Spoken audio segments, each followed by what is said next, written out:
Hello curies, आज हम बात करने वाले हैं my girlfriend is an alien के एपिसोड 6 की। एपिसोड स्टार्ट होता है फैंग लैंग बेल्ट लाके जाओकी को ब्लैंकेट्स के साथ बांध देता है और कहता है कि अब बताओ इन ब्लैंकेट्स को तुम कैसे हटा पाओगी। बट जाओकी अपने मैजिक से वहाँ से निकल जाती है और फिर वो सोचती है कि अब मैं देखूँ तुम मुझे कैसे रोकते हो हार्मोन्स कलेक्ट करने से। और वो जैसे ही फैंग लैंग के रूम का हैंडल टच करती है उसको करंट लग जाता है और अंदर फैंगलैंग खुश हो रहा होता है कि जो मैंने सिस्टम अपग्रेड कराया वो बढ़िया रहा। जाओ की समझ नहीं पा रही है क्या हुआ, फिर वो दोबारा से उसको टच करती है, फिर से उसको करंट लग जाता है, फिर वो उस दरवाजे से दूर भाग जाती है और अंदर फैंगलैंग खुश हो जाता है। वो अपने असिस्टेंट को कॉल करते हैं, उससे कहता है कि तुमने अच्छा सिस्टम इंस्टॉल किया। मॉर्निंग में जाओकी उठती है और वो देखती है कि फैंगलैंग तो ऑफिस चला गया। जब वो अपने घर जाती है तो जाओबू पूछती है कि रात को क्या किया, अब तो मज़ा आया होगा ना, अब हम जल्दी अपने प्लेनेट पे जा पाएंगे। जाओकी बताती है कि मैं सिक होने का प्रिटेंड कर रही थी और उसने मान भी लिया, बट मेन प्रॉब्लम तो ये है ना कि फैंगलैंग के पास टाइम ही नहीं रहता है, वो बहुत बिजी इंसान है। तो जाओबू कहती है कि क्यों ना हम ऐसा करें, तुम उसके साथ काम करो, उसके काम को डिस्टर्ब करो और जिससे उसकी कंपनी बैंकरप्ट हो जाए और फिर वो घर पे ही रहेगा तो तुम उसके साथ हमेशा रहोगी। इसके बाद जाओगी खुशी खुशी फैंगलैंग के ऑफिस में पहुंच जाती है और उससे चिपक जाती है कि मैं जब भी तुम्हारे पास रहती हूँ ना मैं तभी ठीक हो पाती हूँ। घर पे मेरी तबीयत ख़राब हो गई थी बट मैं अब यहाँ पर आई हूँ तो मैं ठीक हो गई हूँ।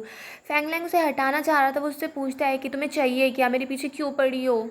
जाओकी उसे समझाती है कि देखो मेरी तबीयत तुम्हारे पास आने से ठीक हो जाती है, क्यों ना मैं तुम्हारे साथ ही रहूँ, तुम्हारे लिए काम करूँ। फैंगलैंग कहता है कि मेरी कंपनी आलसी निकम्मे लोगों को काम नहीं देती है। बट जाओकी उसको परसुएट कर ही लेती है। फैंगलैंग कहता है कि ठीक है मैं तुम्हें काम दे दूंगा बट जितने भी रूल्स हैं वो तुम्हें अनकंडीशनली फॉलो करने पड़ेंगे और एक भी नहीं तोड़ना है। फिर फैंगलैंग रूल बताने शुरू करता है। नंबर 1 कि फैंगलैंग बॉस है और जाओकी एक एम्प्लॉय है, तो जो बॉस कहेगा वही रूल होगा। दूसरा, जाओकी को कंपनी में ये किसी को नहीं बताना है कि वो फैंगलैंग की एक्स गर्लफ्रेंड है। और तीसरा, जितना काम जाओकी को दिया जाता है उसको वो सारा पूरा करना है, अगर उसमें कोई भी गलती होती है तो उसको इस नौकरी से निकाल दिया जाएगा। जाओकी सारे रूल एक्सेप्ट कर लेती है और वो रेडी हो जाती है कि अब मैं बहुत अच्छे से जॉब करूँगी। फिर वो जाने लगती है और फिर उसको याद आता है कि मेरे पैर में तो मोच आ गई थी, तो वो अपने थोड़े लंगड़ा के चलने लगती है। बट फैंगलैंग उसको बताता है ये वाला पैर नहीं था, वो दूसरा पैर था।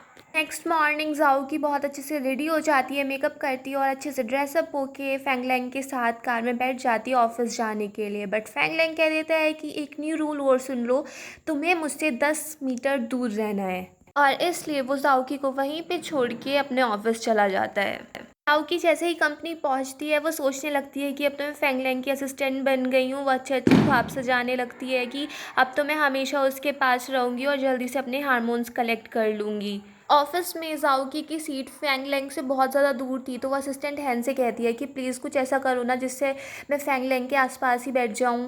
असिस्टेंट हैन फिर अपने बॉस के पास भाग के जाता है और फैंगलैंग मना कर देता है कि अगर उसको वहाँ पर नहीं बैठना है तो फायर कर दो, कोई ज़रूरत नहीं है उसको यहाँ पर आने की। बट वो जाओकी को ऐसे बताता है कि बॉस ने आपको बेस्ट सीट दी है, ये बिल्कुल बेस्ट है, बहुत अच्छी जगह है। बट फिर भी जाओकी करने लगती है कि प्लीज़ फैंगलैंग से कहो ना कि वो मेरी सीट चेंज कर दे। फिर से असिस्टेंट हैन फैंगलैंग के ऑफिस में जाता है। इस बार फैंगलैंग कह देता है कि उसे समझा दो, अगर उसने 3 से ज़्यादा गलती करी तो उसको इस कंपनी से निकाल दिया जाएगा। साउकी को जब ये बात पता चलती है वो कहती है 3 गलती, मैं तो एक गलती भी नहीं करूँगी। और पहला टास्क था उसको कॉपीज़ करनी थी, अब उसको पता नहीं था ये फ़ोटो कॉपी मशीन कैसे चलती है। वो और कुछ तो करती ही नहीं है, अपने ही फेस को कॉपी कर लेती है। कॉन्फ्रेंस रूम में फैंगलैंग को पता चलता है कि उनकी कंपनी का जो न्यू प्रोडक्ट था उसको बहुत बैड रिव्यूज़ मिल रहे हैं और उसकी मार्केटिंग भी बहुत बेकार हो रही है। उनकी पीआर टीम बहुत सबसे निगोशिएट करने की कोशिश कर रही है बट कोई भी फ़र्क नहीं पड़ रहा, अब भी उनकी प्रोडक्ट की सेल नहीं हो रही। ये सब सुनने के बाद फैंगलैंग कहता है कि हमारा प्रोडक्ट अभी लॉन्च हुआ है और इतने बैड रिव्यूज़ आ गए, इसके पीछे ज़रूर किसी का हाथ होगा। फिर वो काफ़ी सारे इंस्ट्रक्शन दे देता है कि हमें ऐसे ऐसे करना है और इस तरीके से हमारा प्रोडक्ट ऊंचा उठेगा। ये सब सुन के जाओ की बड़ी खुशी हो रही होती है कि ये कितना चार्मिंग है।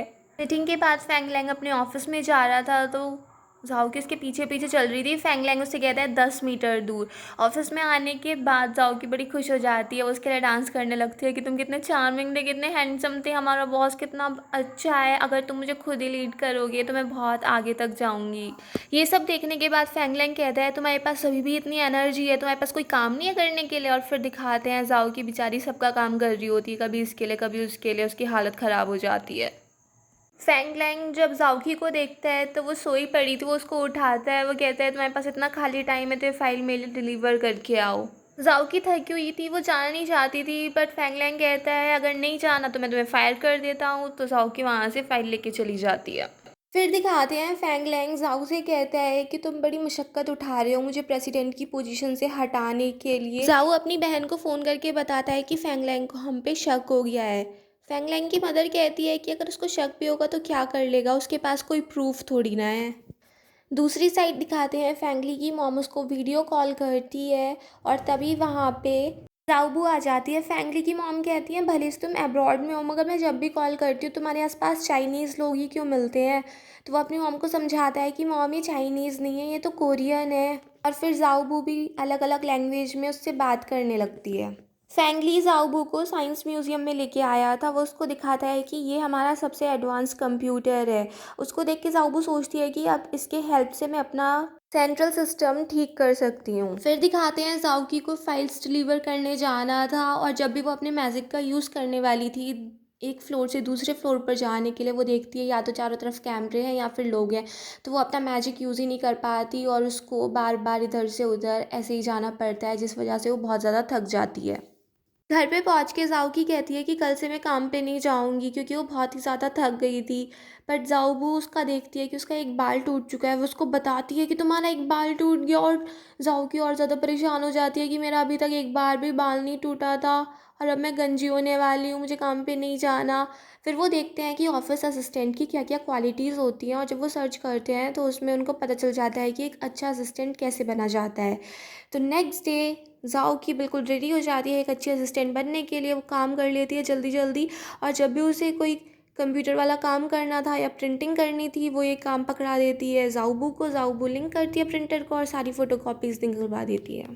सो इस तरह ज़ाओकी अपना सारा वर्क टाइमली कंप्लीट कर देती है और वो फैंग लैंग के ऑफिस में भी सारे नोट्स लगा देती है कि मैंने ये कर दिया है, इस टाइप से ये करना है और इस टाइप से वो करना है और फिर उसमें नोट में ये भी लिखा था उसने कि आज मैंने कल से अच्छा काम किया है ना। फैंग लैंग जब अपने ऑफिस के बाहर देखता है तो वो देखता है कि ज़ाओकी और उसका असिस्टेंट दोनों कुछ कर रहे हैं, कुछ घुसुर-पुसुर कर रहे हैं। फैंग लैंग का असिस्टेंट ज़ाओकी को एक लाइव स्ट्रीमिंग दिखा रहा था और उसको बता रहा था कि इससे पैसे भी कमाए जाते हैं। फिर फैंग लैंग एक मीटिंग ऑर्गेनाइज़ कराता है, उसमें उनको कोई न्यू आइडिया ही नहीं मिल रहा था कि वो अपने प्रोडक्ट की मार्केटिंग कैसे अच्छे से कर सकते हैं। तो वहाँ पे ज़ाओकी एक आइडिया देती है क्यों ना हम ऐसा करें, लाइव स्ट्रीम करें अपने प्रोडक्ट्स के रिव्यू की, जिससे लोगों को बिलीव हो कि हमारे प्रोडक्ट्स बिल्कुल जेन्युइन है। फैंग लैंग को भी ये आइडिया ठीक लगता है और वो रेडी हो जाता है इसके लिए। फिर दिखाते हैं ज़ाओकी मेकअप करती है क्योंकि मेकअप के प्रोडक्ट से और वो लाइव आ जाती है, वो बता रही थी कि ये मेकअप कितना अच्छा लग रहा है, इसको आप ऑफिस भी जा सकते हो लगा के। फिर कुछ ऐसे कमेंट्स आ रहे थे कि ये तो फ़िल्टर वगैरह लगा रखा होगा ना इसमें और ये क्या पता हमें रियल है या नहीं। तो फिर वो कहती है कि इसीलिए मैंने आज का दिन प्लान किया है कि अब हम जिम में जाएंगे और मैं एक्सरसाइज करूँगी, फिर आप देखना कि मेरा मेकअप रुकता है या नहीं रुकता। और इसी तरह वो बीच-बीच में करे जा रही थी एक्सरसाइज करते हुए भी कि ये फ्यूचर ग्रुप का ये सेटिंग पाउडर मैंने यूज़ किया है, ये वाला यूज़ किया है। और फिर जब देखते हैं फैंग लैंग भी देख रहा होता है उसकी लाइव स्ट्रीमिंग और फिर क्योंकि काफ़ी सारे नेगेटिव कमेंट्स आ रहे थे तो वो बहुत अच्छे से पॉजिटिव कमेंट्स करने शुरू कर देता है और वहाँ पे ज़ाओबू और मिस चाय दोनों भी पॉजिटिव कमेंट्स किए जा रहे थे क्योंकि नेगेटिव कमेंट्स बहुत ही ज़्यादा आ रहे थे, तो वो लोग लगे पड़े थे कि हम अच्छे-अच्छे कमेंट्स करेंगे।